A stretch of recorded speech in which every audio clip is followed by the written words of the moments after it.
Hey there, history lovers and insomniacs.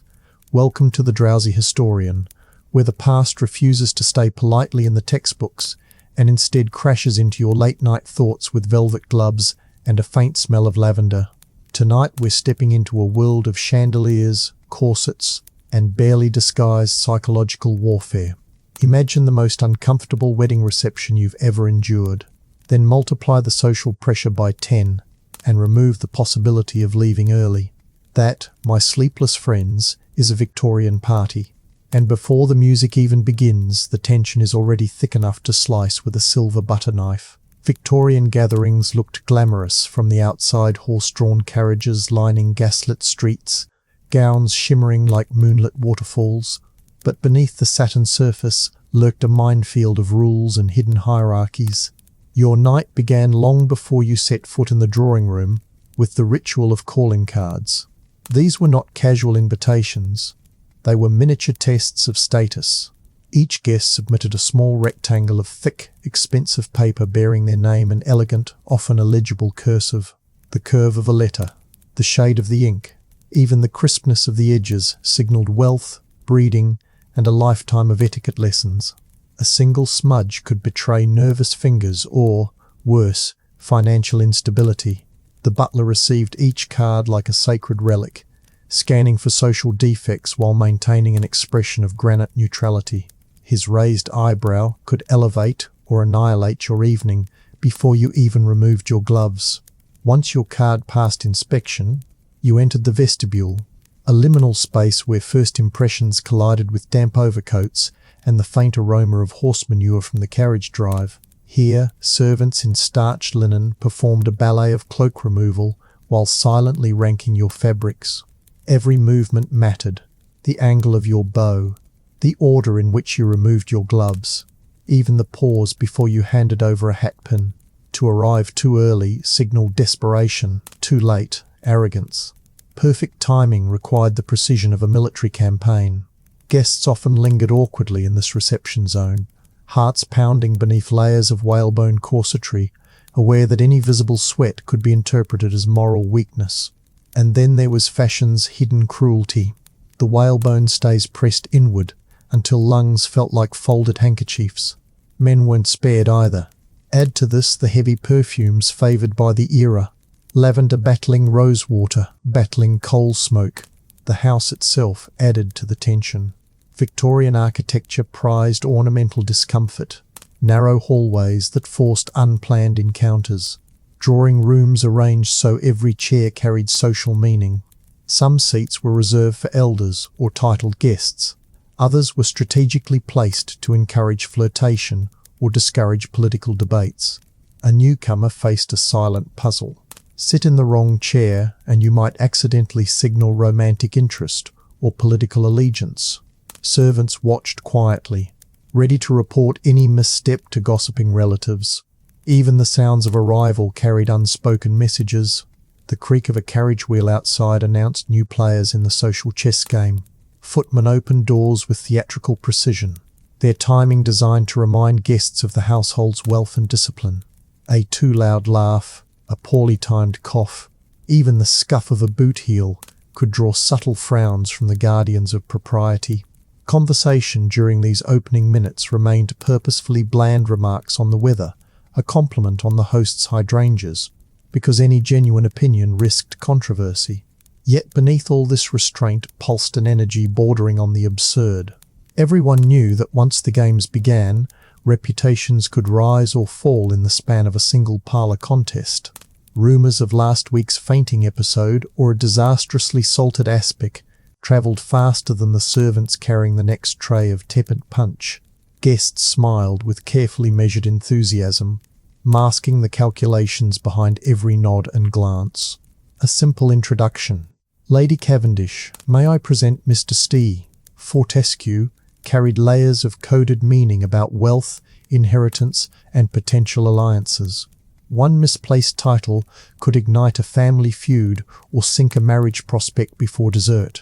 As the evening's first bell signalled the transition from reception to drawing room, the real party, the one of whispered rivalries and silent duels, was only just beginning.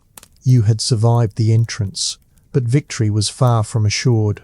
Ahead waited games designed less for entertainment than for social evisceration. Parlour competitions that exposed wit or revealed ignorance, dances that doubled as endurance trials, and conversations sharp enough to slice fruit. Guests braced themselves behind pleasant smiles, knowing that one careless remark could echo through society columns by morning. This, dear night owls, is just the opening act of a Victorian gathering. A world where every breath, every bow, every bead of sweat is a potential headline in someone else's scandal sheet. And we haven't even reached the first sip of lukewarm punch.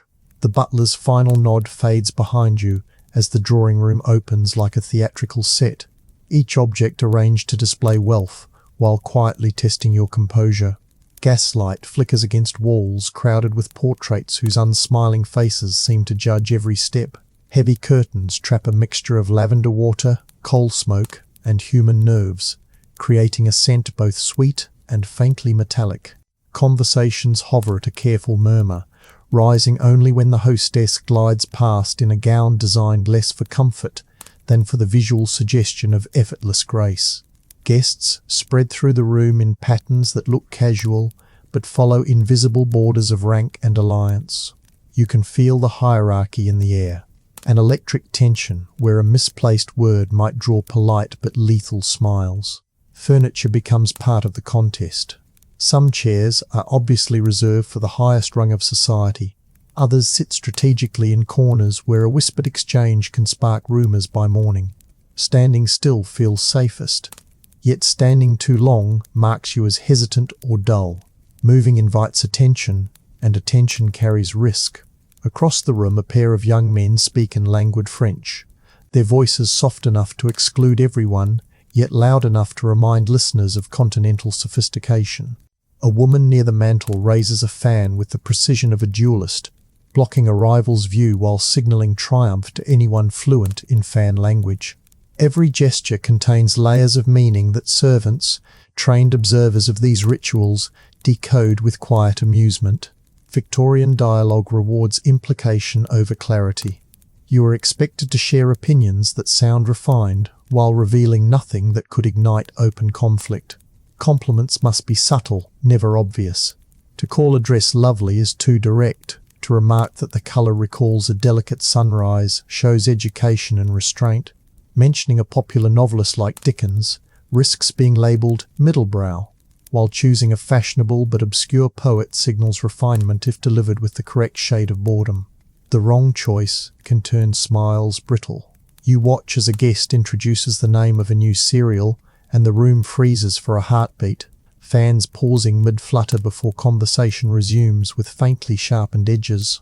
A maid glides past carrying a tray of glasses, each filled with punch that looks cheerful, but carries the reputation of tasting like lukewarm disappointment. Fruit slices drift on the surface like exhausted swimmers, their fragrance overwhelmed by hours of exposure to warm air. Guests approach the table with the caution of soldiers advancing on uncertain ground. Wine exists, guarded fiercely by a self-appointed connoisseur whose cravat tightens with each pour. He offers small servings and lectures on bouquet and finish, until listeners escape under the pretext of greeting a distant cousin. Nearby, a plate of calf's head aspic gleams under candlelight, its gelatinous surface quivering at every footstep. Etiquette demands at least a token taste, though many manage to rearrange their plates artfully while leaving the substance untouched. Games begin with the sound of a bell struck just loud enough to jolt the timid. Charades and forfeits follow, but these are no harmless diversions. Each riddle or impersonation is an opportunity for subtle mockery, a public examination of wit and breeding. A wrong guess exposes ignorance. A clever answer delivered too quickly risks appearing showy. One gentleman repeatedly offers the same incorrect name, drawing muffled laughter that carries a sting sharper than open ridicule. Across the carpet, a young woman faints with impeccable timing, her collapse both escape and performance. Servants rush to assist while guests exchange glances that mix admiration with suspicion. Was the swoon genuine, or a graceful retreat from conversational defeat? No one asks directly. The ambiguity itself provides entertainment. Music finally swells from the adjoining room, announcing the dance. Partners pair off with the precision of a military drill. The first notes of a quadrille fill the air, and the room rearranges itself into a shifting pattern of bows, turns, and carefully calculated proximity. Dancing is a physical ordeal disguised as art. Corsets restrict breath. Heavy fabrics trap heat, and intricate steps demand agility from feet already cramped by narrow shoes. A sudden misstep sends a ripple through the formation, a domino of minor collisions met with murmured apologies and secret delight. To stumble is embarrassing. To recover with elegance is a small victory, whispered about long after the music fades. As the night deepens, the atmosphere grows thicker, a blend of candle smoke, competing perfumes, and rising human warmth. Gossip flows as freely as the punch, each new story adding fuel to the social fire. A sudden engagement announcement triggers a chorus of polite enthusiasm that barely masks shock. Fans snap open like startled birds. Gentlemen bow with rehearsed cheer. And behind every congratulation lies the calculation of shifting alliances. Midnight approaches, but the party shows no sign of easing. Each guest measures endurance against the fear of leaving too soon, for departure before the hostess signals release can carry consequences that linger long after the candles burn out. Chapter 3. The Architecture of Social Combat. By the time the next invitation arrives, the memory of aching feet and sleepless dawn has faded just enough for anticipation to sneak back into the mind of every would-be guest. The Victorian social calendar thrives on this cycle of discomfort and expectation, and each household competes to stage gatherings more dazzling than the last. Behind every envelope lies a silent challenge, a reminder that attendance is not merely pleasure, but a test of endurance and strategy. Accepting means re-entering a world where architecture itself conspires in the game of status, where the very design of a drawing room dictates who speaks, who listens, and who slowly suffocates behind a polite smile. The evening begins long before the first carriage arrives. Servants polish the brass door handles until they gleam like captured sunlight. Chandeliers are lowered and cleaned with vinegar to cut through the soot of coal fires, and carpets are beaten until the air smells faintly of dust and damp wool. Upstairs, the hostess rehearses seating arrangements with military precision, mapping alliances and rivalries across a dinner table, as if planning a diplomatic summit. Each chair carries implications. A seat near the head signals favour, a place near the sideboard hints at social probation, and the dreaded position next to the kitchen door condemns a guest to drafts and the subtle humiliation of servant traffic. Even the placement of lamps is strategic, casting flattering light on the favoured and shadow on those whose fortunes have cooled. When the guests finally step inside, the house greets them with calculated warmth. Gaslight glows against gilt mirrors, multiplying the crowd into endless reflections that blur the boundary between reality and performance. Heavy curtains trap heat and perfume, turning the air into a heady mixture of roses, beeswax, and human anxiety. Every object seems to whisper of wealth. The carved marble mantel that required a small quarry's worth of stone, the delicate porcelain vases imported at great expense, the thick carpets designed to muffle footsteps and secrets alike. Yet beneath the display lies a subtle menace. Narrow corridors force unexpected encounters, alcoves invite overheard confessions, and the polished parquet of the ballroom offers no safe corner once the music begins. Conversation flows like a carefully managed river, shallow in places and treacherous in others. Guests speak of art exhibitions, minor parliamentary debates, or the latest railway expansion, topics that sound innocent but conceal opportunities for social jousting. A compliment on a new hat may carry a hidden barb about last season's fashion. A reference to a recently published novel can signal intellectual daring or reckless vulgarity depending on the author. To admit enthusiasm for a popular writer risks the charge of common taste, while too obscure a reference invites accusations of pretension. The goal is balance clever enough to intrigue, restrained enough to avoid offence. Every sentence is weighed like a coin, polished and presented with a smile that hides the calculations beneath. Music soon summons the company to the ballroom, where the floor becomes an arena of movement and coded messages. The waltz, though technically respectable by the mid-19th century, still carries a faint aura of scandal with its close holds and turning steps. Partners exchange murmured observations as they glide, each remark layered with meaning that can be denied if overheard. A slight pressure of the hand may signal admiration, a deliberately neutral gaze can deliver a cutting rejection. The musicians, half hidden behind palms and potted ferns, keep the tempo brisk enough to test stamina and patience. Under the bright chandeliers, guests spin until cheeks flush and corsets strain, the physical exertion disguised as elegance, while every stumble is noted by watchful eyes along the walls. Away from the dance floor, the drawing rooms host quieter but no less dangerous exchanges. A gentleman lingers near the refreshment table, offering a lady a glass of tepid punch while slipping a carefully worded compliment that hints at future visits. A rival intercepts with a question about an upcoming charity event, shifting the conversation and the balance of attention. Groups form and dissolve with the fluidity of Mercury, each change in configuration, a miniature drama of ambition and retreat.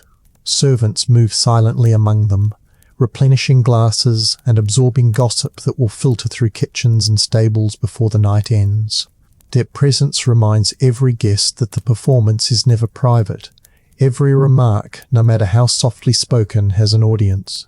As the hour grows late, fatigue begins to soften the edges of propriety. Fans move more quickly.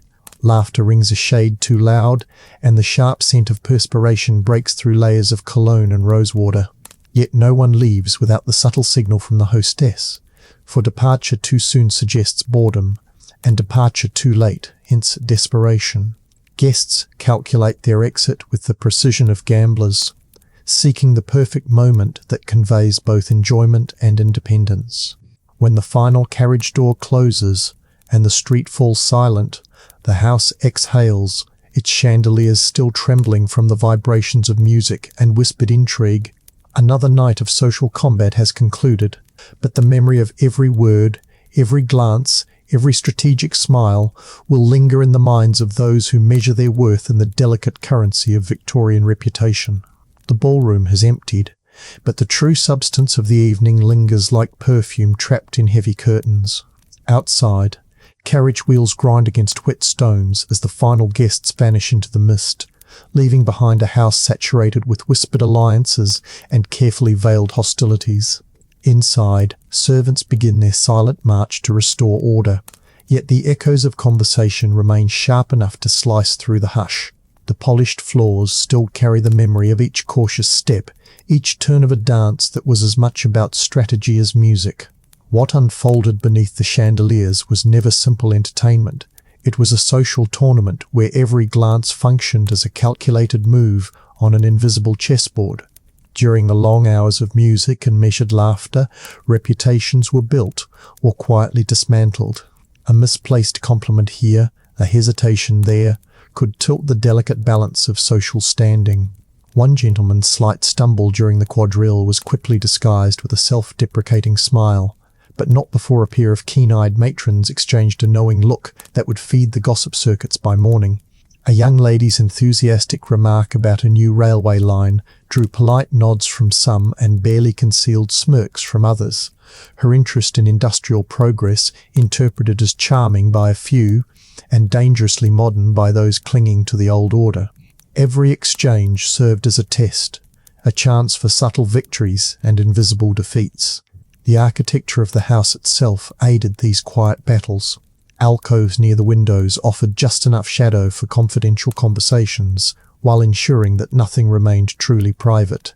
Mirrors reflected not only faces but intentions, capturing fleeting expressions that betrayed irritation or sudden attraction before composure returned. Even the placement of refreshments contributed to the unspoken hierarchy. The best wine, guarded by an alert footman, required the confidence to approach and the social weight to be served without delay, while lesser guests lingered near the punch bowl, their cups refilled with a cheerfulness that masked quiet resignation. As the night deepened, the atmosphere grew thick with competing scents, candle wax, rosewater, coal smoke, and the unmistakable trace of human endurance. The heat pressed against bodies encased in layers of silk, wool, and whalebone, and each breath carried the faint rasp of fatigue.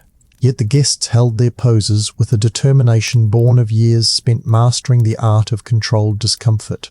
Shoulders remained square, smiles precise, eyes bright with calculated warmth. Even small gestures carried meaning. A flick of the fan to signal boredom. A deliberate pause before accepting a dance to convey cautious interest. A perfectly timed laugh to redirect attention away from a rival's clever remark. Servants observed it all from the periphery, their faces neutral while their minds recorded every detail.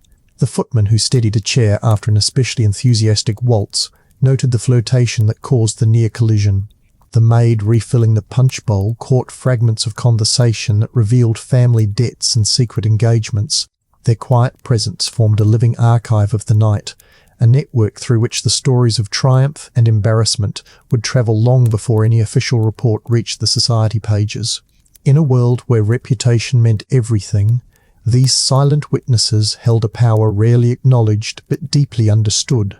By the time the hostess finally gave the subtle signal for departure, the guests were both relieved and reluctant. Leaving too soon risked seeming indifferent, staying too long invited whispers of desperation.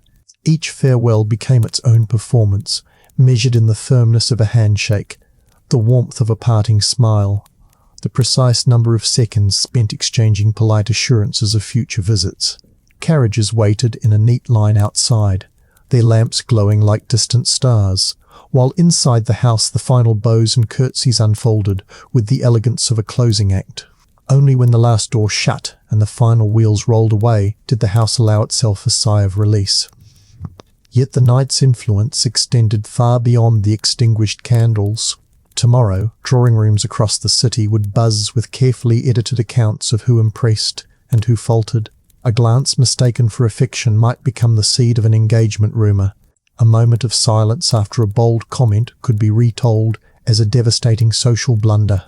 These stories would weave themselves into the fabric of future gatherings, shaping invitations, seating charts, and the delicate calculations that governed Victorian society. The party may have ended, but its consequences were just beginning their slow, intricate dance through the parlours and newspapers of the city. For those who attended, the evening left behind more than sore feet and faint headaches. It offered a fleeting glimpse of the fragile machinery that sustained their world, a network of appearances, obligations, and unspoken rules maintained at immense personal cost. Behind every polished surface lay the constant effort to project grace while concealing ambition, to express interest without surrendering advantage, to endure discomfort for the sake of a reputation that could crumble with a single careless remark. As dawn crept across the rooftops and the city prepared for another day, each guest carried home not only the memory of music and candlelight, but the quiet knowledge that survival in this glittering society required more than wealth or beauty. It demanded vigilance, endurance, and a mastery of the silent language spoken beneath the glittering chandeliers. Chapter 4. The Price of Appearance. Morning sunlight spreads across the city with a thin, pale brightness that reveals every soot-stained brick and every uneven cobblestone, a reminder that the glamour of the previous night belongs to a very narrow slice of reality.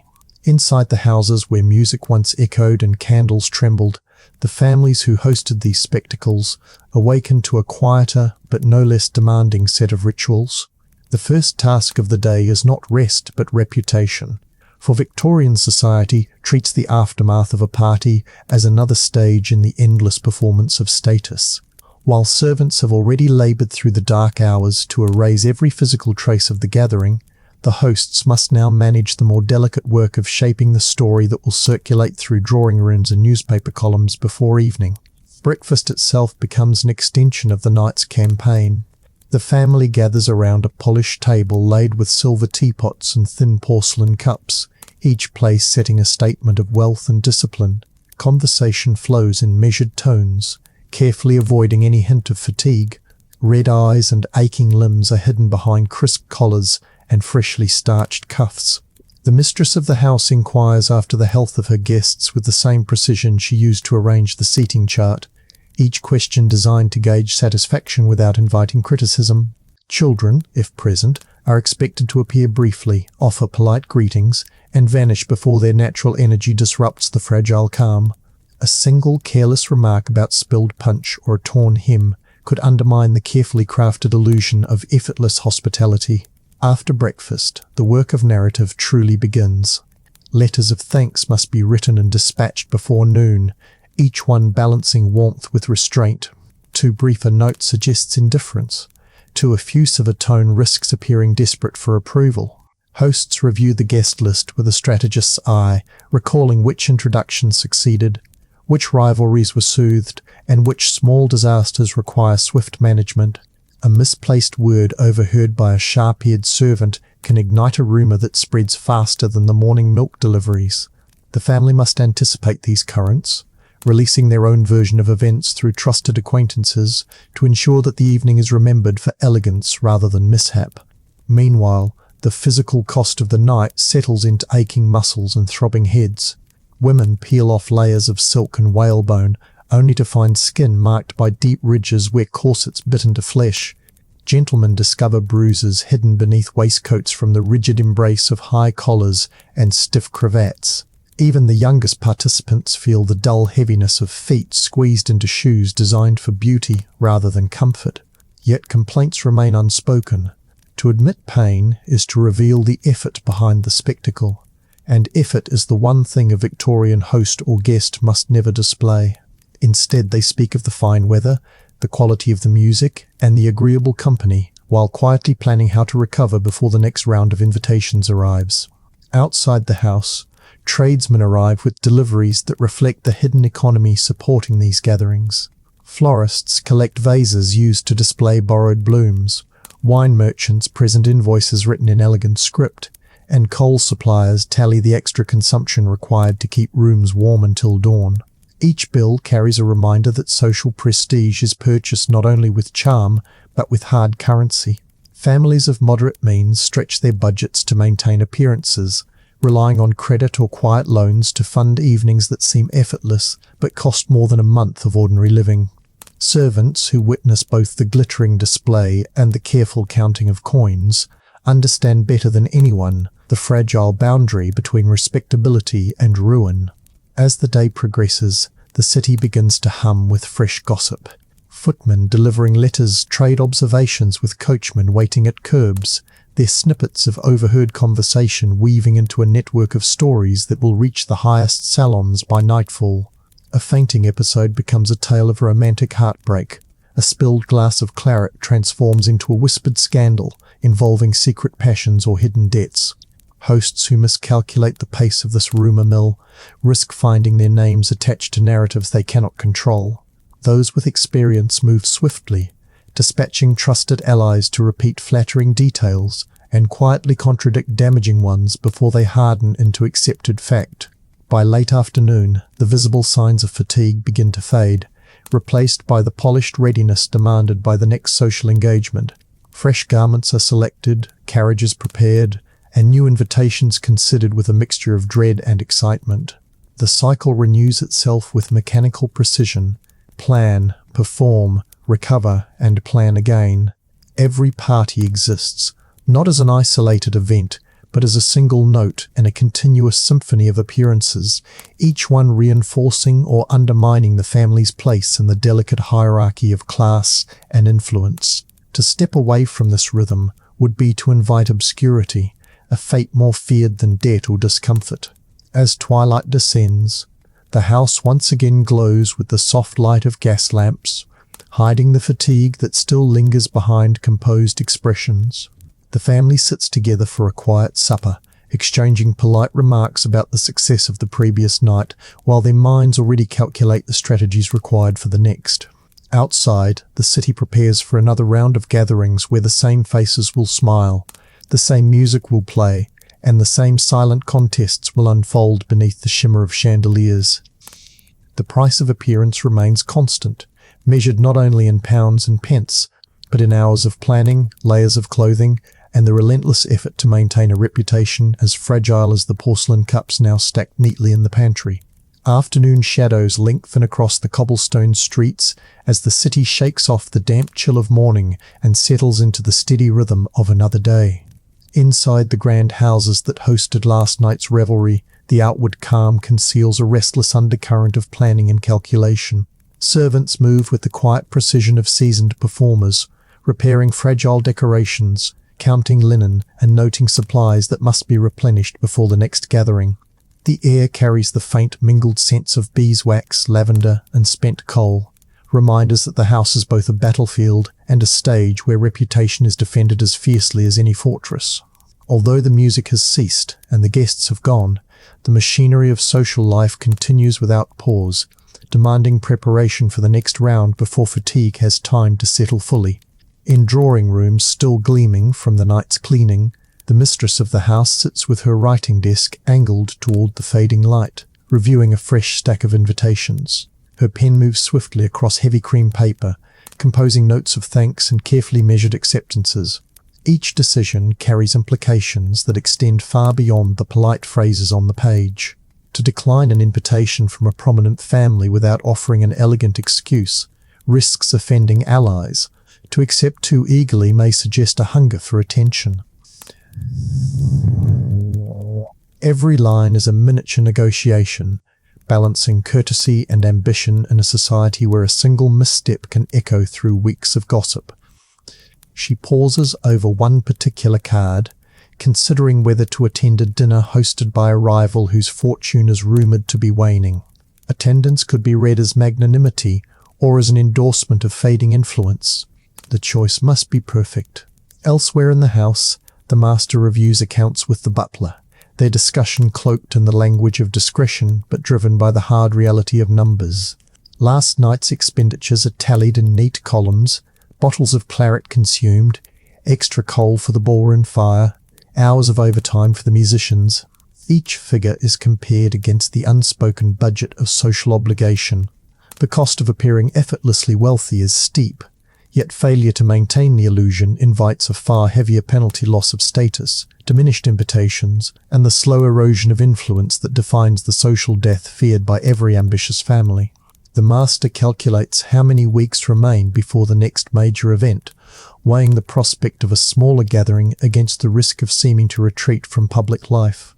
Outside the private chambers, the servants continue their work with a mix of efficiency and weary familiarity. The laundry rooms echo with the hiss of steam as gowns are pressed back into flawless lines and delicate lace is coaxed into shape with careful fingers.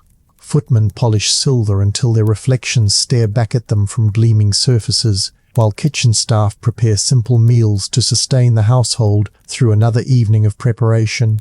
Their conversations, carried in low murmurs above the clatter of pans and the creak of floorboards, form an underground current of news and speculation. They know which families are expanding their guest lists and which are quietly reducing expenses, which marriages are thriving and which teeter on the brink of scandal.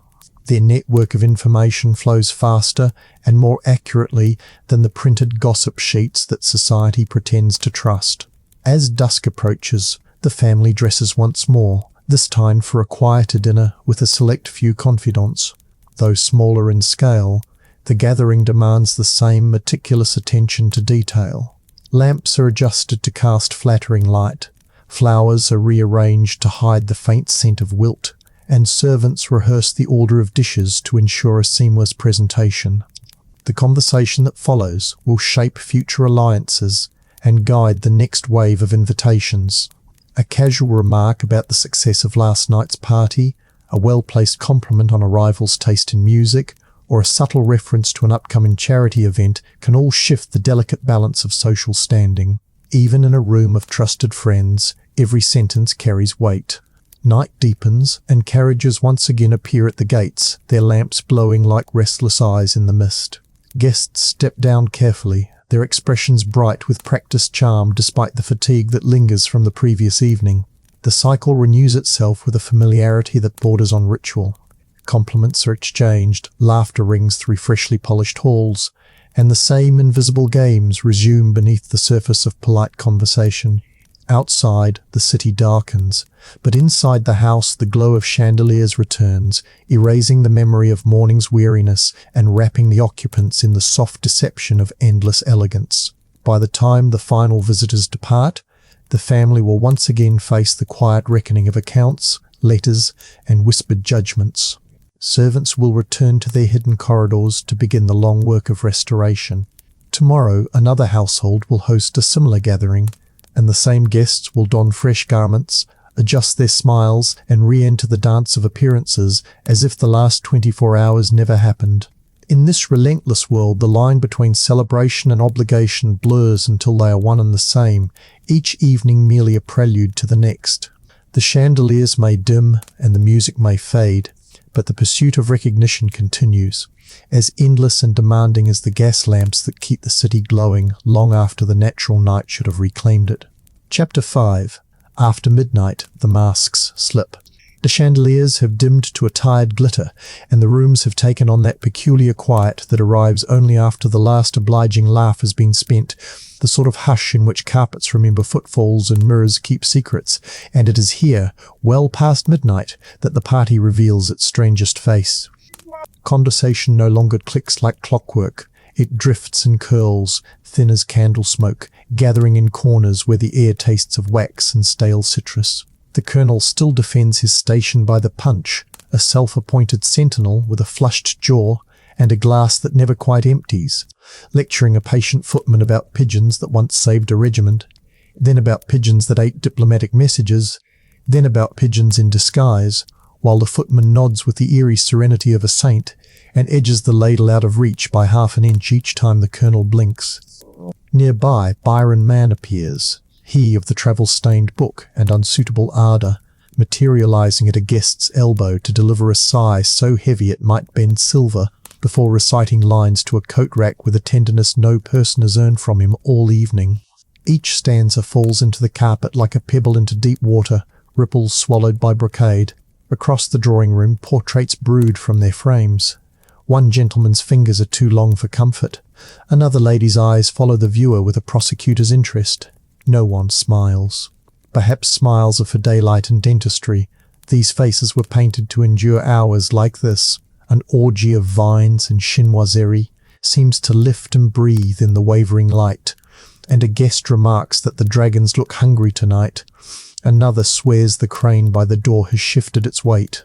Somewhere a servant snuffs a guttering taper, and the room inhales at once, relieved and resentful, because less light means fewer witnesses and more shadows to hold confessions. Children appear, as they always do, at the wrong hour, garments sticky with the crimes of the dessert table, eyes gleaming with conspiracies. One solemn boy offers a dead beetle, as if it were a court summons, states he was raised by wolves and governesses, then vanishes beneath the buffet with the bullet speed of the completely feral. No adult so much as clears a throat. Everyone has agreed to pretend there are no children at parties until they are old enough to mortify their elders in Latin. A maid glides past with a linen cloth and the bored agility of a canal boatman, erasing a wine ring as though sanding a rumour down to a polite anecdote. Farther along, a lady grips her fan with white knuckles and recounts the virtues of sea air to an audience so exhausted their smiles creak. Under the fan the pulse climbs like a trapped bird. Above it her voice sails on with miraculous civility. In the music room the quartet attempts something Hungarian that has either 3 tempos at once or no tempo at all. A gentleman near the doorway taps a boot, fails to find the beat, and gives up with a shrug that is almost philosophical. A dance begins in the next room without warning, a crowded circle heated by bravery and resignation, and you are dragged into the fold by a partner who looks like a wardrobe with dimples. Around and around, until the lungs wheeze and the corset argues for divorce. Someone shouts, "Change partners," and you collide with a youth who grins like an unstrung marionette and steers you into a potted palm, after which both of you pretend it was a step you meant to try all evening. Applause lands raggedly, the way branches clap after a wind. Wax drips from a crowded candelabrum in a slow, operatic stream, and kisses a gown just above the embroidered lilies. The lilies begin to weep in thread, and 3 ladies pronounce the effect moving, while the owner of the gown calculates the cost of sorrow. Heat grows animal. Perfume goes to battle with coal smoke and loses on points. Laughter sharpens, then dulls. 2 matrons trade tiny victories at a card table, through remarks smooth as satin and twice as cutting, And when one says how brave to prefer Dickens in mixed company, the other replies how kind to prize difficulty over pleasure, and both of them smile with their teeth. The gentleman takes you on a tour of the manor that becomes a custody dispute. 7 parlours, 5 staircases, 14 anecdotes about wallpaper, a stuffed parrot with a resume, and at the end of it you create a ghost for the conservatory rather than risk another tassel history. He hesitates, bows to the phantom, and returns you to humanity. You pass a pair of conspirators whispering under a palm about a surprise engagement as if it were a military coup. The new fiancé stares at his shoes like a man reading his fate in leather. Someone moans faintly against a settee, exhaustion disguised as delicacy, while a cousin fans her with the commitment of a hummingbird and suggests a cordial that tastes like fermenting fruit crushed under a polite boot. The talk pivots to fainting the way herds pivot to grass. A hedgehog felled a man once, marmalade felled a lady, another time nerves felled everyone else for practice. These tales soothe the room because they offer rules. When overwhelmed, fall.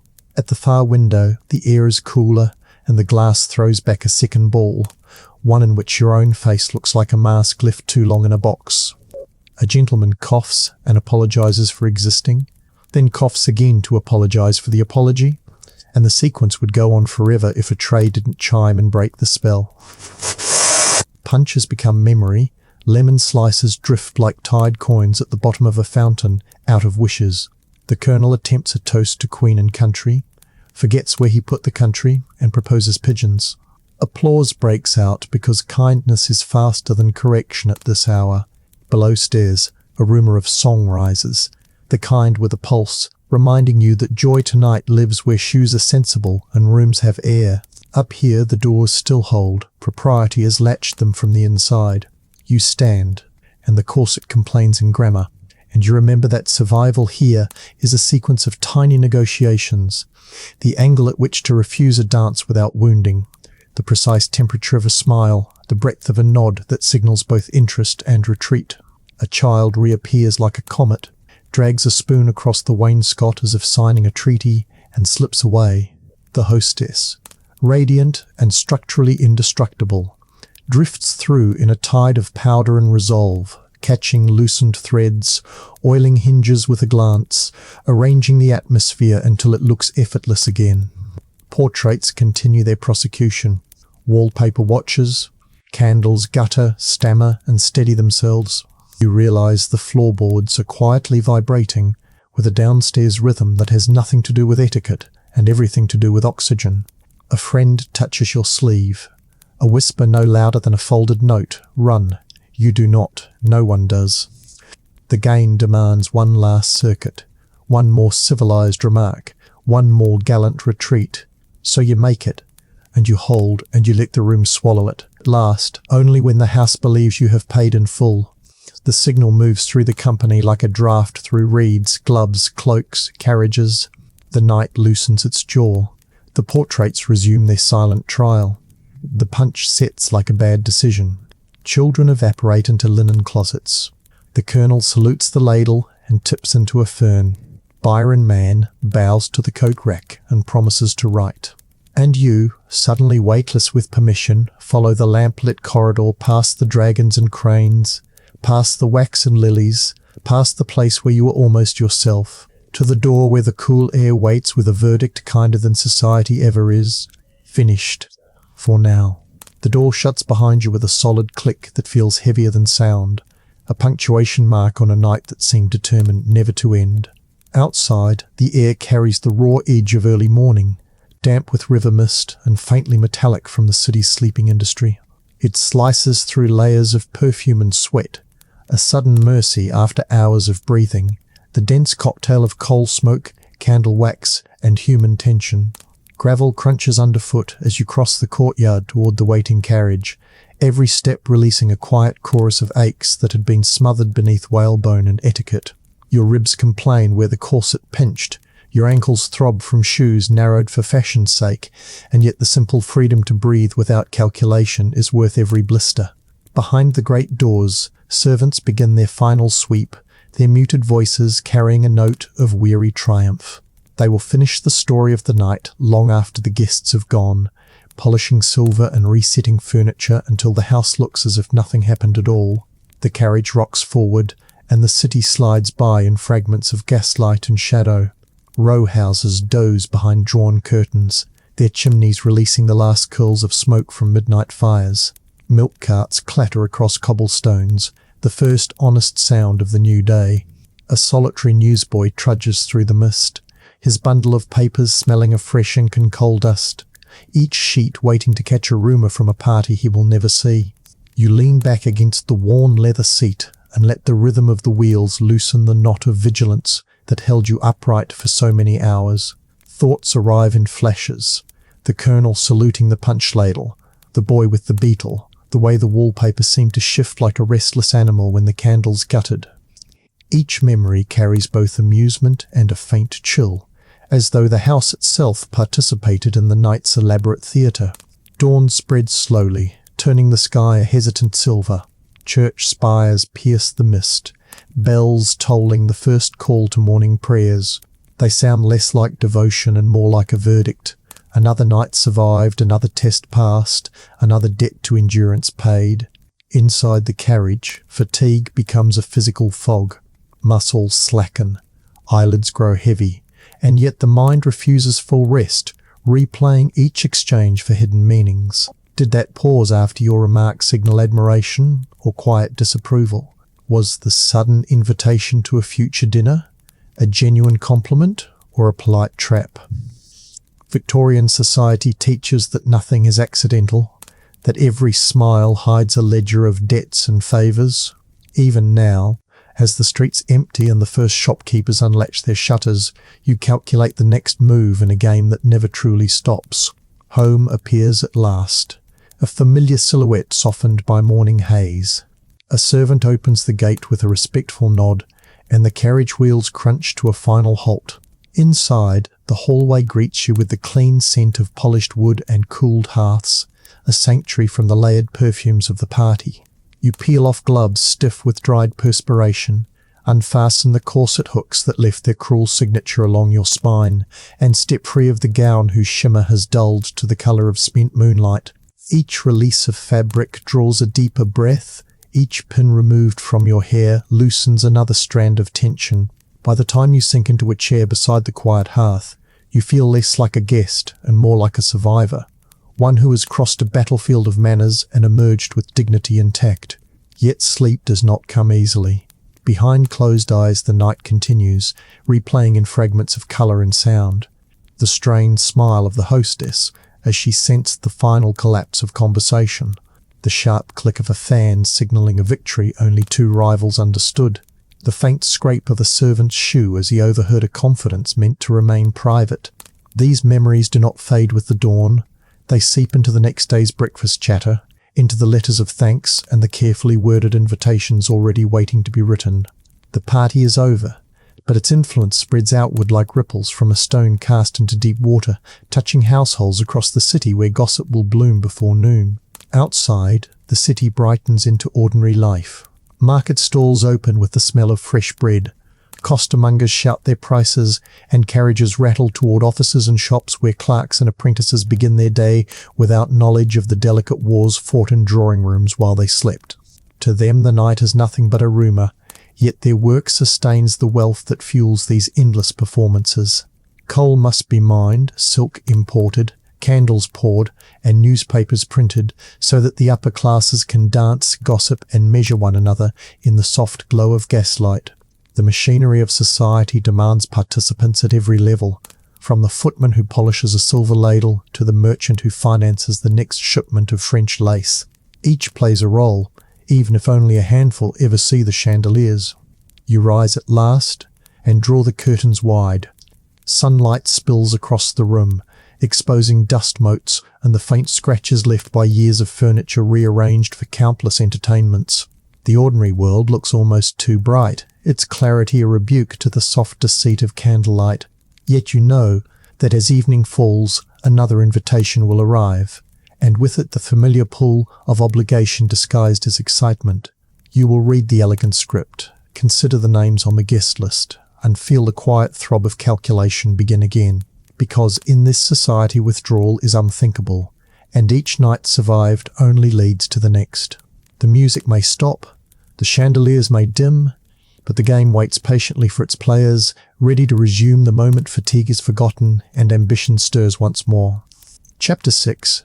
The morning after, and the gossip machine, the city wakes beneath a sky, the colour of pewter, a damp haze rising from the river and curling around the chimneys like smoke from 1,000 unspoken stories, while milk carts rattle across cobblestones and vendors arrange their baskets of bread.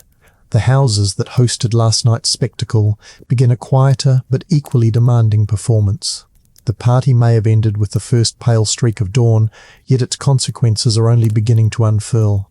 Behind the elegant facades, families and servants move through a choreography as exacting as any quadrille, each step devoted to controlling the tale that will soon circulate through drawing rooms, coffee houses, and morning papers. Inside the host's breakfast room, fatigue hides behind polished manners. The mistress of the house sits at the head of a gleaming table laid with silver teapots and fragile china, her eyes bright with the determination of someone who understands that victory depends on speed. Letters of thanks must be drafted before the first gossip leaves the servants' hall. Each phrase demands delicate balance, warm enough to signal pleasure, restrained enough to avoid the scent of desperation. Across from her, the master scans the society pages of an early edition, searching for the first ripples of rumour. The newspaper offers nothing yet. No mention of the colonel's pigeons, or the wax that dripped onto Lady Caversham's lilies. But the silence itself carries meaning. A scandal delayed is not a scandal denied, it simply waits for a sharper pen. Beyond the breakfast table, servants conduct their own rapid exchange of information. Footmen returning borrowed trays, trade whispered observations in the street with coachmen from rival households. A maid delivering a letter to the neighbouring house shares a morsel of overheard conversation in exchange for news about another family's upcoming dinner. In narrow alleys and crowded kitchens, the night's incidents are sorted and polished like coins passed from hand to hand until each story gleams with irresistible detail. The boy who offered a dead beetle becomes a mysterious heir, testing the courage of potential suitors. The lady who fainted near the pianoforte is rumoured to have collapsed upon hearing of an unexpected engagement, though no one can say whose. A spilled glass of claret is transformed into an accidental declaration of affection, the stain on the carpet a permanent testament to forbidden love. Servants know the value of these stories, and they spread them with the skill of seasoned traders, ensuring that by noon the entire district will buzz with narratives more entertaining than any official report. Upstairs, the hostess begins her own subtle campaign. Invitations for next week's luncheon are drafted with strategic care, each one designed to reinforce alliances and outmaneuver potential rivals. Guests whose behaviour delighted will receive warm notes and prominent places at the table. Those who lingered too long over the punch or revealed inconvenient opinions may find their names absent from the next gathering. The act of inviting becomes a silent verdict on last night's performance. A guest who receives no letter will understand the message even if it remains cloaked in perfect politeness. Reputation in this world is a currency as fragile as porcelain, and today's omission can echo louder than any spoken insult. Meanwhile, across the city, other households conduct similar operations.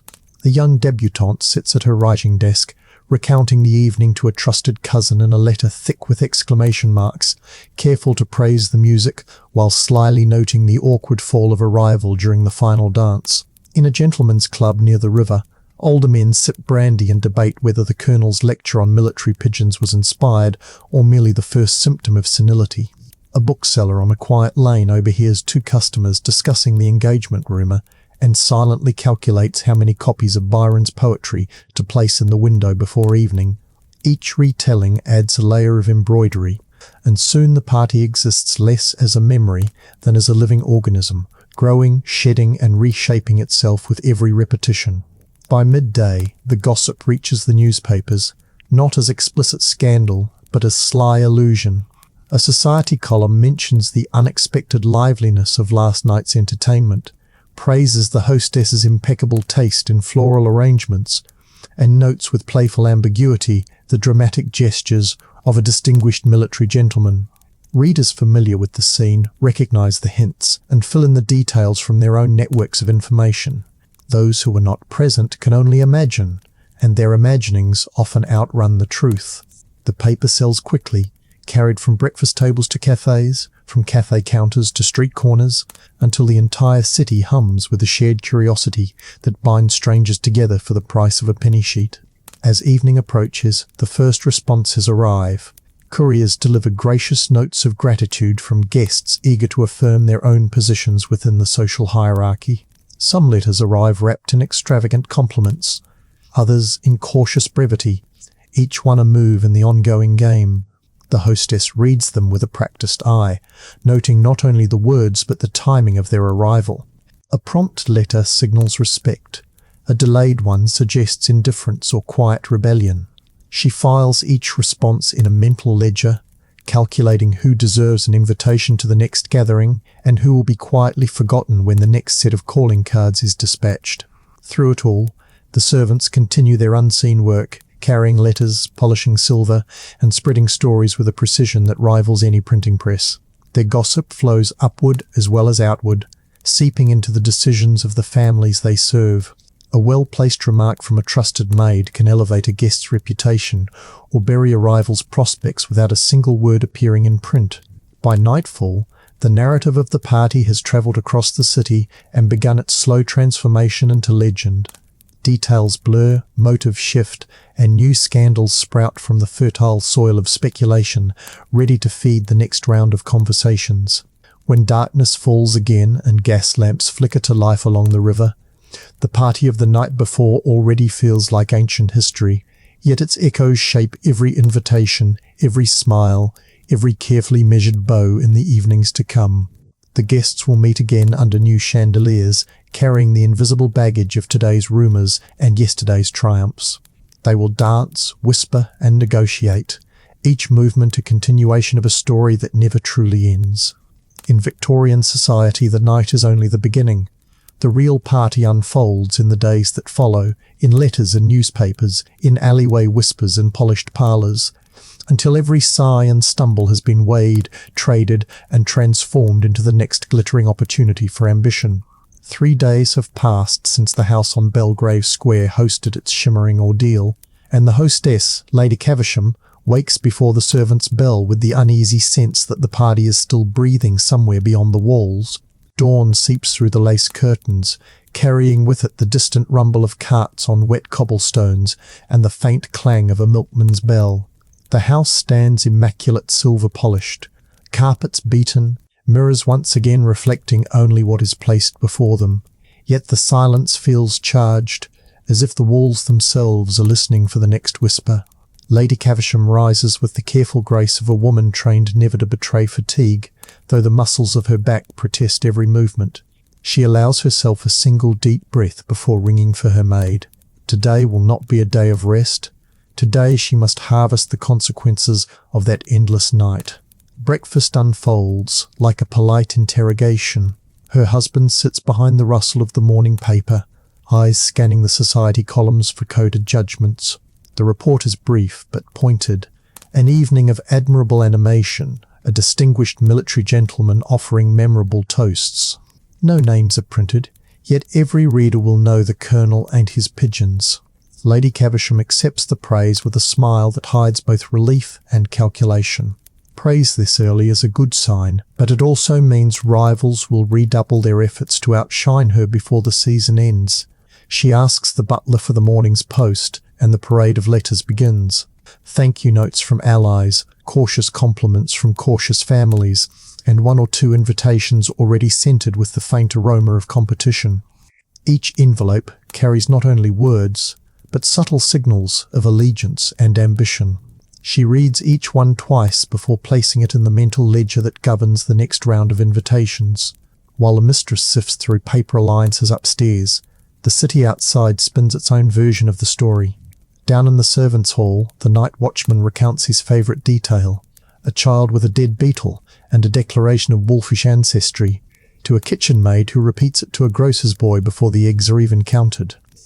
By the time the fishmonger reaches the market at 7 Dials, The tale has acquired a ghost in the conservatory and a chandelier that nearly crushed a duke. Market women shout embellishments across their stalls, laughing at the ridiculousness of the gentry while admiring the wages such parties generate. To them, the evening is both entertainment and economic engine. Extra orders for florists, overtime for carriage drivers, a sudden surge in bread sales to feed the hungry staff. The elite may dance for prestige, but the working class measures each glittering night in shillings and practical opportunity. At a nearby coffee house, printers' apprentices debate the meaning of the newspaper's coy phrases. One insists the Colonel's memorable toast was an unprintable political comment disguised as bird talk. Another wagers that the hostess's admirable animation hides a financial strain that will soon require the sale of a country estate. Their laughter rings against the fogged windows, a counterpoint to the quiet calculations taking place in the Caversham drawing room. For the apprentices and market sellers, the party is not merely gossip. It is proof that the highborn live in a world of absurd effort, sweating under chandeliers while ordinary London earns its bread with honest noise. Back inside the manor, Lady Caversham dictates replies to her secretary, while the butler hovers with discreet suggestions about which invitations deserve immediate acceptance. She signs each letter with the calm authority of someone who understands that reputation is maintained one envelope at a time. Yet beneath the surface, a sharper awareness thrums.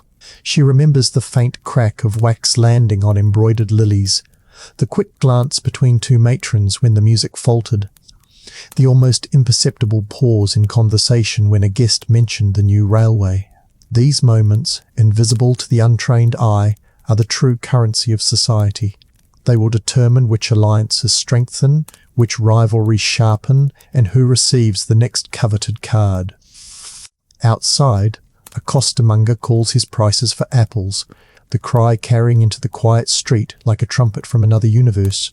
Lady Caversham moves to the window and watches as a flower seller pauses to adjust her basket, petals bright against the grey morning. For a heartbeat, the hostess sees the symmetry. Two worlds connected by the same night, one trading in whispered judgments, the other in coins and cabbages, each dependent on the other yet separated by a gulf of expectation.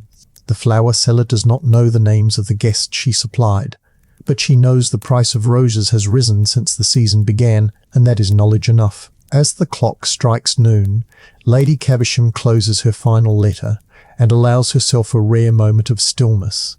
The party is finished, the rooms restored, the stories already migrating through alleys and parlours like migratory birds carrying seeds of future intrigue. Somewhere a servant laughs over an embellished anecdote, somewhere a market woman calculates next week's orders, and somewhere a rival hostess plots an evening to eclipse them all. Lady Caversham stands at the edge of her immaculate drawing room and listens to the faint hum of the city beyond the glass. The music may be gone, but the game continues, sustained by rumour, labour, and the relentless hunger of a society that feeds on both. Chapter 8. By the end of the first week, the Caversham party has ceased to be an evening and become an ecosystem. What began as murmurs over punch has hardened into judgments that now slide through London like quicksilver, touching parlours, counting houses, and marriage negotiations with equal ease. The city thrives on such traffic. Newspapers feed it with sly half-sentences. Servants carry it across districts, and families sharpen it into strategy until a single remark can open a door, close a fortune, or redirect a proposal. The first casualty is not a fortune but a courtship. Among the debutantes who waltzed beneath Lady Caversham's chandeliers was Clara Montrose, a banker's daughter whose dowry is whispered to rival the estates of minor earls. During the quadrille, she exchanged one ill-timed laugh with a junior barrister known for radical opinions on trade unions. By Monday, a footman's cousin has told a printer's apprentice that Clara favours reformist politics. By Wednesday, the story has reached the Montrose breakfast table as Clara encouraging revolutionary sentiment. Her mother responds by cancelling a riding appointment with the young man entirely. He receives a polite note blaming the weather and understands, as every ambitious suitor does, that the match has cooled before it began. Not all effects are destructive. A merchant family in Bishopsgate discovers that their modest wine import business has gained unexpected prestige after the Colonel's pigeon lecture made the Caversham punch famous. Guests who suffered through his endless toasts now request the same claret served at Belgrave Square, sending new orders across the channel. The merchant's teenage son, previously considered an unremarkable match for a respectable shopkeeper's daughter, suddenly finds himself courted by families eager to connect with a name now printed in the society columns. One evening of endurance has turned a middling enterprise into a mark of fashionable taste. Farther west, a political alliance quietly shifts. Sir Edmund Fairfax, a member of Parliament with shaky railway investments, attended the party only briefly, leaving after a discreet conversation near the mantel. By Thursday, the Morning Chronicle hints that he was seen in animated discussion with a northern industrialist known for lobbying against new tariffs. Investors read the line as proof of a coming partnership. Shares in a struggling rail company climb 3 points in a single morning, though neither man has signed anything more binding than a handshake over tepid punch. In the coffee houses around the exchange, brokers repeat the rumour as if it were gospel, proving once again that society chatter can move markets faster than any speech in the Commons. Even friendships bend beneath the weight of the week's talk. Two rival hostesses who exchanged icy smiles over the lily-stained gown now compete to host the Colonel and his pigeons, believing that his unpredictable toasts guarantee column inches. Invitations are dispatched with strategic haste. Servants are instructed to mention the Colonel's military anecdotes in earshot of reporters.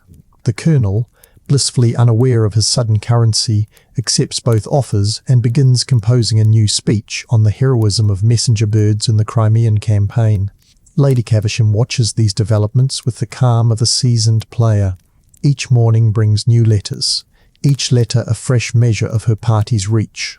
A jeweller thanks her for recommending his services, though she never uttered his name.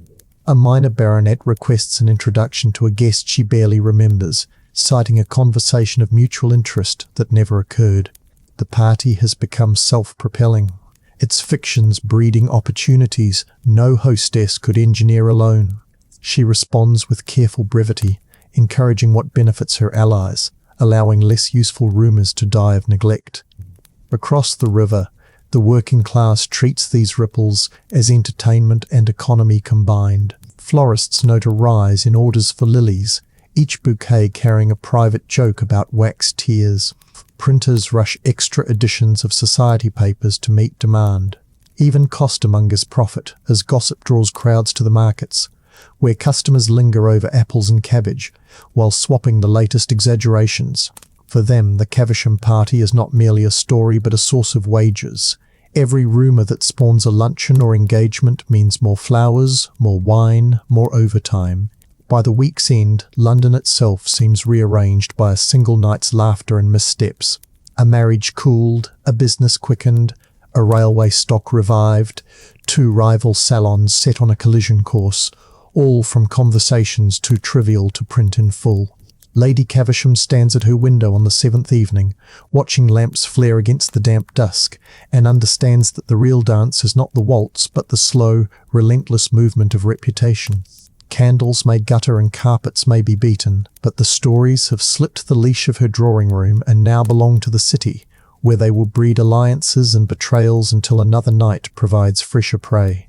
The 7th evening settles over London with a damp chill, the kind of weather that makes gaslight shimmer like water and stretches every shadow across the cobblestones.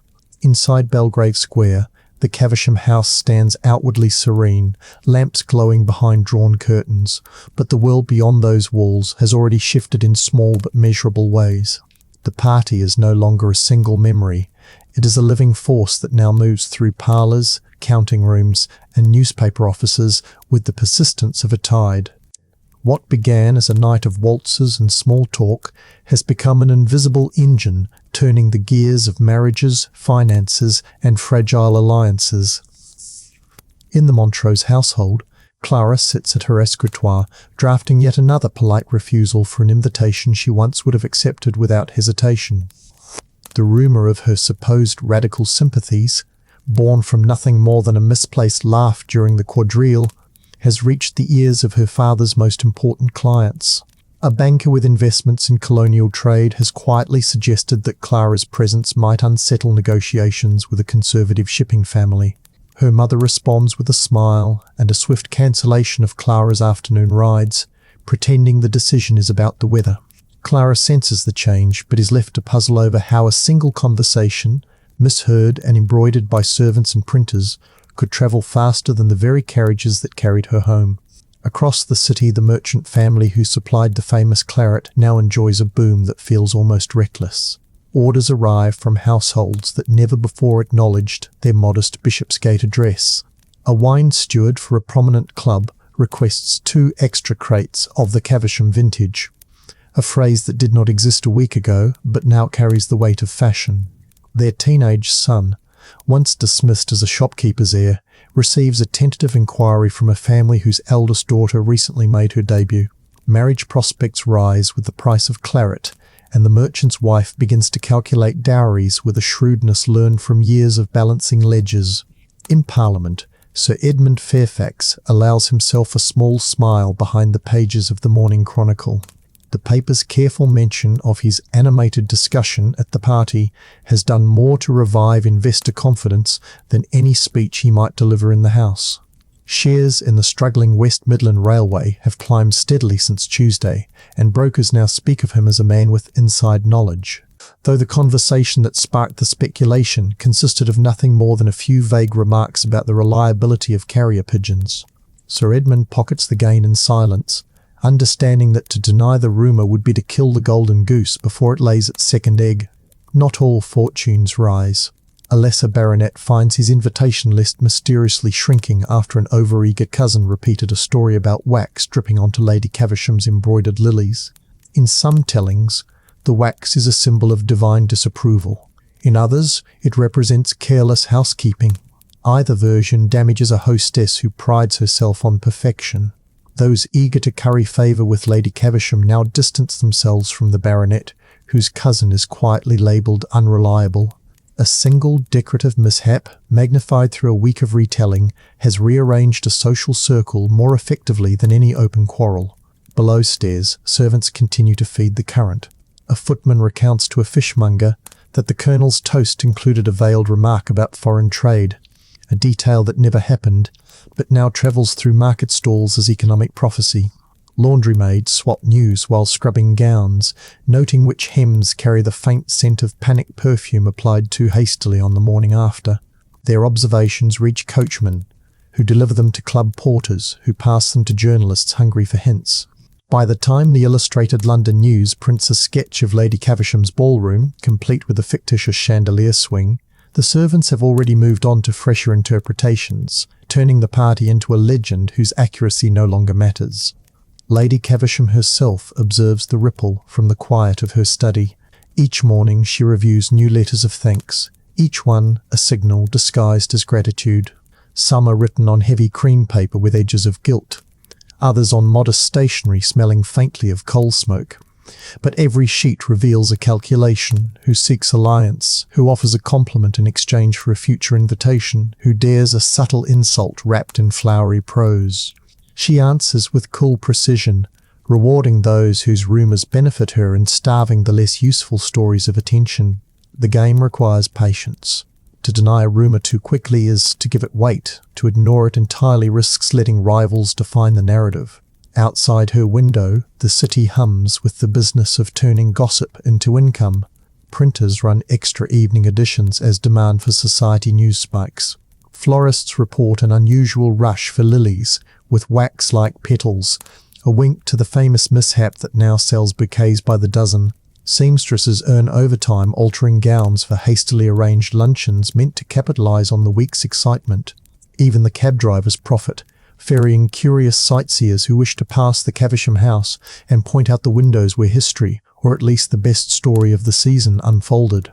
By the close of the week, marriages have been delayed, investments made, friendships adjusted, and servants rewarded with extra coins for carrying letters faster than the postal service. The party has become an institution unto itself, a set of consequences that stretch far beyond the night of music and candlelight. As Lady Caversham seals her final letter of the day, she recognises that her true triumph lies not in the flawless execution of a single evening, but in the way that evening continues to move the city like a hidden current. Carriages may rest and chandeliers may darken, but the stories they inspired now steer the lives of strangers who never set foot inside her ballroom. Chapter 9. A thin frost crusts the garden paths on the morning Clara Montrose decides that silence will ruin her faster than scandal. For a week she has obeyed her mother's careful strategy: polite refusals, shortened visits, no carriage rides without a chaperone. Yet each day the rumours have multiplied instead of fading. What began as a servant's exaggeration of a laugh during the Caversham quadrille now arrives at the breakfast table as radical opinions and unladylike political enthusiasm. Clara hears the words from her father's own mouth, softened but unmistakable. The banker who once boasted of her dowry now studies his accounts with the frown of a man weighing liabilities. She walks the length of the conservatory and watches the faint sunlight catch on glass panes still marked by last week's storms. Outside, London bustles with the traffic of carts and gossip. Apprentices hurry with evening editions that repeat the story in sly half-sentences. Servants carry fresh embroidery of the tale across districts, and mothers of eligible sons quietly cross her name from invitation lists. Clara knows the arithmetic of her world. A woman without an impeccable reputation is a woman without bargaining power. If she waits much longer, the market will price her value downward until even the most cautious suitor will demand humiliating concessions. But Clara also knows her history. Hidden in the pages of the Queen and the ladies' newspaper periodicals, she reads under the guise of practicing French, are small reports of women who turned rumour into leverage. One widow used a scandalous lawsuit to secure property rights under the new Married Women's Property Act. Another debutante, publicly slighted, manoeuvred herself into a marriage with a rising industrialist whose fortune outpaced that of half the aristocracy. Reputation, Clara realizes, is not only a fragile ornament, it can also be a weapon. She begins her counterattack that afternoon. First comes a note to Lady Caversham, thanking her for the most invigorating evening of the season, and pointedly requesting an introduction to Sir Edmund Fairfax, the very politician whose railway speculation has dominated the gossip sheets. Clara knows that aligning herself with a respected Member of Parliament will force her detractors to reconsider the supposed radicalism of her views. Next, she sends a second letter to the editor of the Morning Chronicle, a carefully crafted piece praising the civilized vigour of recent debates on trade reform. She signs it only with her initials, but anyone in society will recognise the elegant script. By speaking publicly yet anonymously, she invites speculation while maintaining deniability. The reaction is immediate. By the following day, a cousin reports that Sir Edmund mentioned Clara's refreshing intelligence at his club, and the banker father receives discreet inquiries about a possible luncheon. What began as a rumour of impropriety now carries the scent of political engagement, dangerous to some, intriguing to others. Families who once whispered about her unsuitable laugh now debate whether a union with the Montroses might provide valuable parliamentary connections. Lady Caversham, meanwhile, reads Clara's letter with an approving half-smile. She recognises a fellow strategist. Her own party, once merely an exhibition of chandeliers and lilies, has become a breeding ground for alliances she could never have arranged by design. The hostess quietly circulates Clara's note among influential guests, ensuring that the young woman's spirited intelligence becomes the phrase of the week. Rival mothers grit their teeth while drafting fresh invitations, fearful of missing the next advantageous pairing. The shift spreads beyond drawing rooms. In coffee houses near the Exchange, brokers speculate that Sir Edmund's friendly interest in the Montrose fortune signals confidence in his railway investments. Shares tick upward again. A wine merchant overhears the talk and dispatches another order of the celebrated Caversham claret, reasoning that wherever Clara Montrose dines, the Colonel's pigeons and profitable publicity cannot be far behind. Clara watches these developments with cautious satisfaction. Her reputation remains a subject of debate, but debate is better than silence. In a society where women are expected to be ornamental and men transactional, she has turned a single laugh into a marketable asset. Suitors who once sought only her dowry now approach with the wary respect reserved for a player who understands the game. As evening falls, she stands by the frost-rimmed window and listens to the muffled city. Somewhere across the river, a printer locks the form for tomorrow's paper. Somewhere, a servant repeats her name in a kitchen filled with the smell of bread and coal. Each word, each repetition, carries her further from the passive role her mother intended and deeper into the arena where fortunes are made, not by silence, but by the precise deployment of rumour. Clara smiles, small, deliberate, and entirely her own, knowing that in Victorian London, survival belongs to those who can make talk pay. Night settles over London in a hush that smells of damp stone and coal smoke, but the week's talk shows no sign of cooling. Clara Montrose stands in the Montrose Library with a lamp at her elbow, reading the newest evening edition and tracing every sly phrase for signs of victory or defeat. The paper praises a young lady of spirited intelligence whose initials have brightened our correspondence column, and though no name is printed, the curl of the initials is unmistakable to anyone who has handled Clara's letters. The effect is immediate. A second cousin writes that half of Belgravia now speculates on whether the mysterious author will reveal herself at the upcoming winter assembly. Clara folds the note with deliberate calm, but her pulse races. She has managed, for the moment, to turn a rumour meant to cage her into an open door. Her mother watches with a mixture of relief and alarm. At breakfast, she speaks of the coming assembly as if it were an ordinary outing, but every sentence carries the edge of a warning. Appear, she insists, but do not appear eager. Accept compliments, but never the first dance. Remember that men admire wit only when it does not outshine their own. Clara nods and smiles while silently discarding half the instructions. The party has already forced her into the role of strategist. She will not retreat into obedient silence now.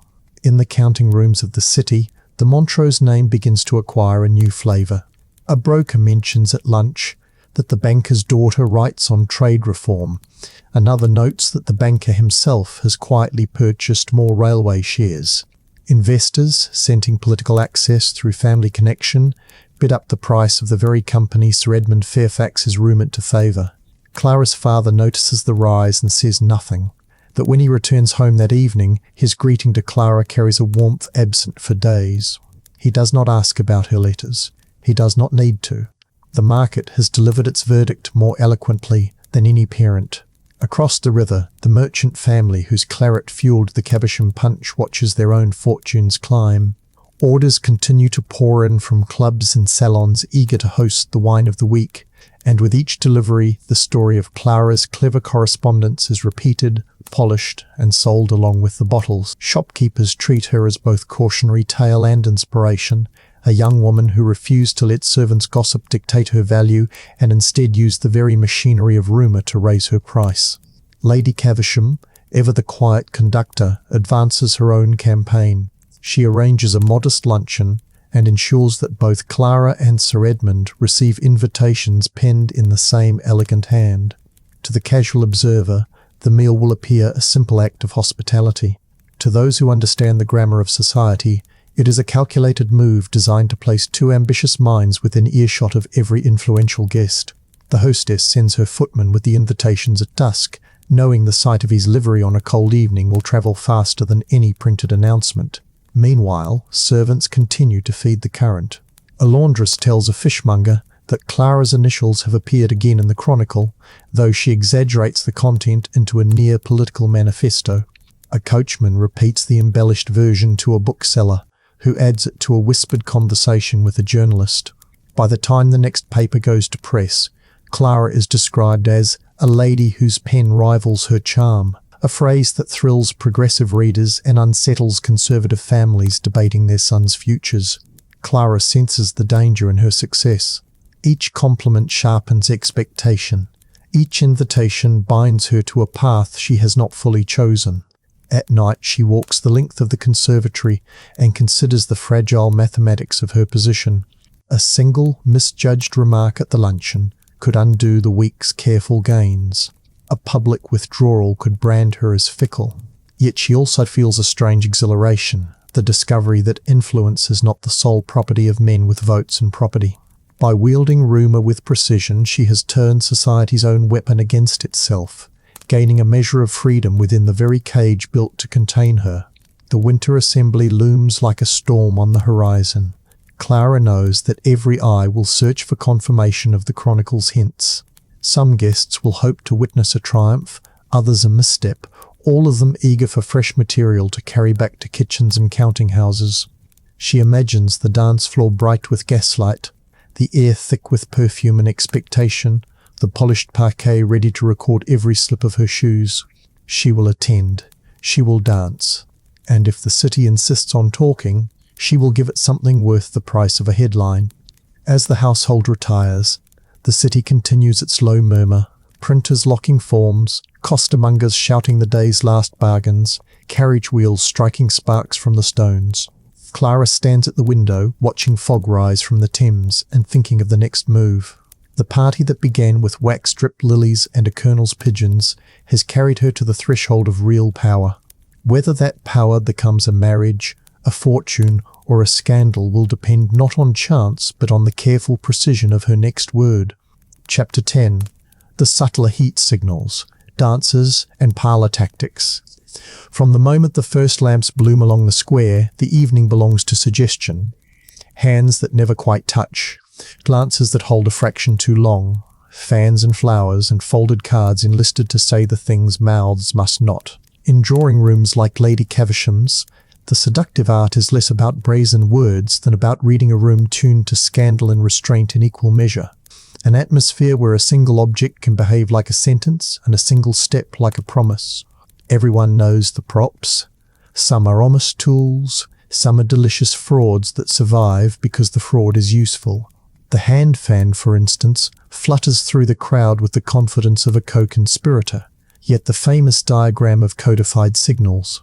Draw it across your cheek, I love you, twirl it in the left hand, we are watched, is mostly a 19th century sales trick popularized by the Paris maker de Villeroy to sell more fans, then echoed by pamphlets and playbills until myth felt like memory. Historians and museum writers have traced the leaflet's commercial roots, noting that the tidy code looks more like advertising than anthropology, however charming the idea remains for novelists and nervous suitors. Even so, myths endure because the gestures they pretend to translate were real enough. A woman hiding a smile behind painted silk, cooling a blush that might be theatre, letting the silhouette of a wrist do subtext's work when speech would draw a chaperone's frown. Fan needed no alphabet to be eloquent. Proximity was its grammar. If the fan writes in air, the dance writes on the floorboards. The waltz, innocent now, almost ceremonial, entered respectable rooms like a dare. Its close hold and turning body shocked polite society when it first spun out of the Alpine folk tradition into elite ballrooms. Moralists scolded, poets pouted, and yet by mid-century it was the ballroom sovereign, that what shocks on Monday can become custom by Saturday once the glitter is persuasive enough. Encyclopedists still summarize the arc in a single breath. First scandal, then supremacy. The Viennese whirl followed by calmer, gliding cousins. The seduction here is geometry. Partners rotate through a room that rotates around them. Two pulses become one tempo. A hand at the back speaks a language no pamphlet ever captured. Even skeptics learn to hear the argument the waltz made for itself. That risk can be tender if the rhythm holds. Not everyone courts in motion. Much of the game is played on paper, and the smallest rectangle can redraw life.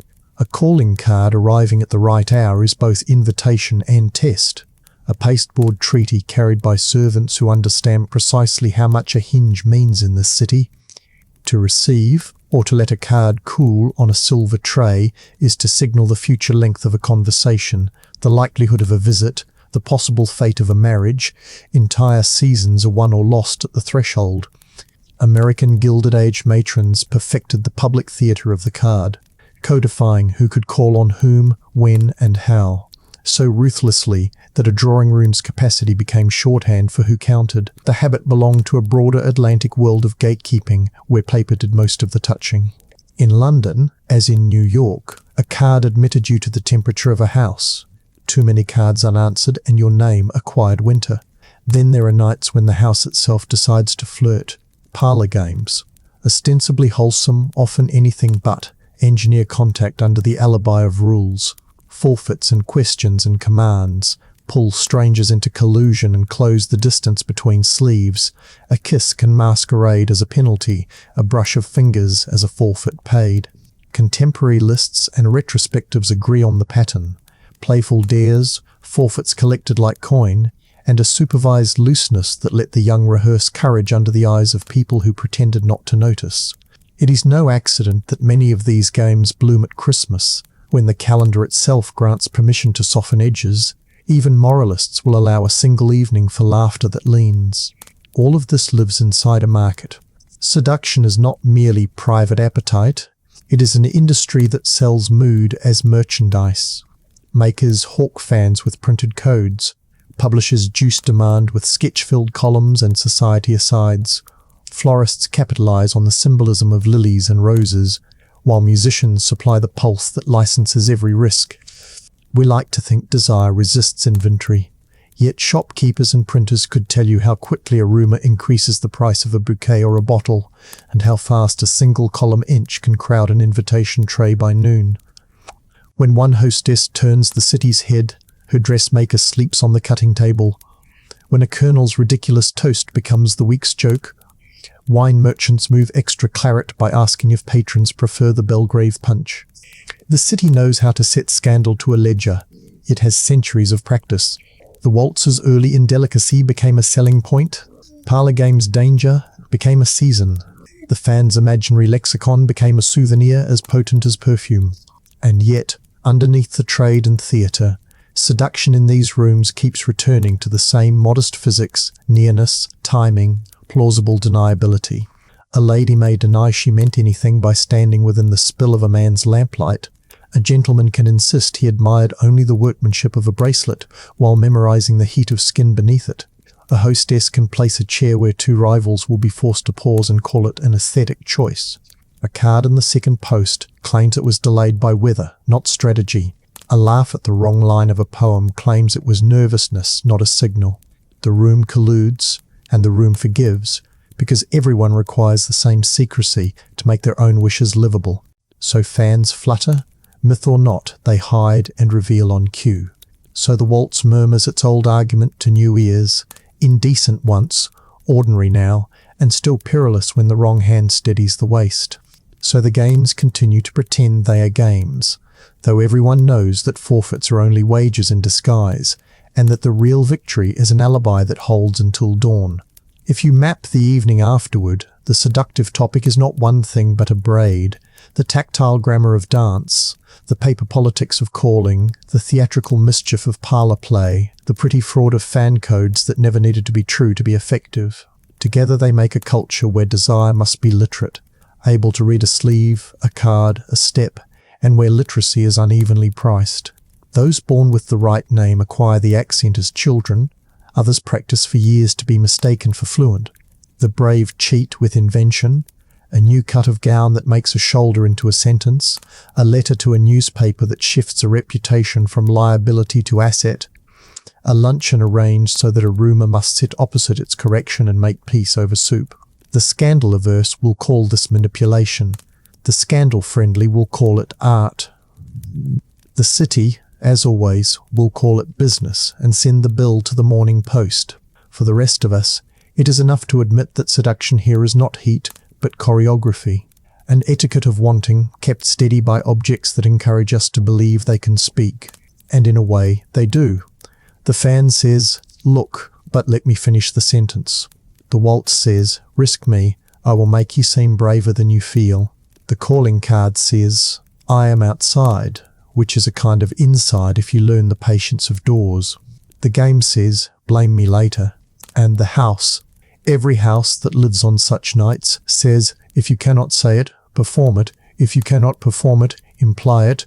And if you cannot imply it, send it by hand with a crest and trust that the city understands. It always does. Language of the fan myths, and du Villeroy's marketing, museums and fashion historians, early waltz scandal, then dominance, standard encyclopedic summaries, parlor game forfeits as sanctioned flirtation. The music has softened to a velvet hum, the kind that wraps around the senses and makes the edges of the room seem to blur. Gaslight pools on polished wood, turning every footstep into a small reflection. Guests drift in gentle currents between the drawing room and the ballroom, some seeking a final waltz, others searching for a conversation that will matter more tomorrow than it seems to tonight. Among them move Clara Montrose and Sir Edmund Fairfax, each carrying the faint electricity of a reputation recently sharpened by rumour. They meet at the edge of the dance floor almost by accident. At least that is how it appears to the crowd, yet both know they have been tracing each other's movements for the past hour. Sir Edmund offers his arm with the easy grace of a man accustomed to political negotiations disguised as courtesy. Clara places her gloved hand lightly on his sleeve, aware of the watchful eyes that follow even the smallest gesture. The orchestra begins a slow waltz, its opening notes measured like the careful steps of a chess game. They step onto the floor. Around them, couples revolve in practiced circles, skirts brushing like soft punctuation marks. The dance is polite on the surface, but every turn carries a question and every glance a possible answer. His hand rests at the small of her back, a position sanctioned by fashion but alive with implication. She keeps her gaze level, her smile composed, while her heartbeat betrays a quickened tempo. As they move, Sir Edmund speaks in fragments, remarks about the music, a half-joking comment on the Colonel's infamous pigeons, a discreet compliment on Clara's letter to the newspaper. Each phrase is carefully balanced, enough warmth to suggest admiration, enough restraint to avoid scandal. Clara responds with the same measured precision, offering observations on trade debates and railway rumours that would sound harmless to an eavesdropper, but carry a private undertone of shared understanding. Around them the room turns, chandeliers casting slow halos of light that catch in Clara's hair and flicker across Sir Edmund's cufflinks like coded signals. The waltz ends, but neither moves toward the crowd. Instead, they drift toward a narrow corridor leading to the conservatory, a path lined with portraits whose painted eyes seem to follow with amused tolerance. The air grows cooler, scented with damp earth and the faint sweetness of hothouse lilies. A servant passes silently, balancing a tray of empty glasses, and the moment stretches into a fragile pocket of privacy. Clara pauses beside a marble pedestal where a single candle burns low, its flame bending toward the draught. Sir Edmund stops a measured pace away, close enough that she can hear the quick catch of his breath, far enough to preserve the fiction of propriety. They speak of neutral things, the beauty of the orchids, the crispness of the night air beyond the glass. Yet each sentence feels weighted, as if both are testing how far conversation can travel without leaving a trace. When Sir Edmund leans slightly closer to point out a rare white camellia, Clara feels the warmth of his presence more clearly than any touch. She answers with a question about his upcoming railway bill, a topic safe enough for the printed page, but rich with the possibility of future meetings. Their words weave a pattern as deliberate as any dance step, each remark a move in a game that allows desire to exist beneath the surface without ever naming itself. A burst of laughter echoes from the parlour, breaking the spell but not the connection. Sir Edmund straightens and offers his arm once more, suggesting a return to the main hall before the next set begins.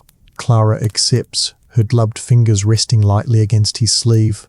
Together they walk back through the corridor, past portraits that seem to nod in silent approval. To the watching crowd, they are merely two guests rejoining the festivities. Only they know that in the quiet between music and words, a promise has already been made. Not of scandal, but of future conversations where the language of fans and dancers will continue to say what lips are not yet allowed to speak. The orchestra strikes a brighter tune as they re-enter the ballroom. Clara feels the eyes of rivals and allies alike, each trying to read what has just transpired in the shadowed conservatory. She meets those gazes with a calm smile that reveals nothing and promises everything. In a society where the smallest gesture can shift fortunes, the evening's final victory belongs not to those who shout, but to those who understand how to let silence speak.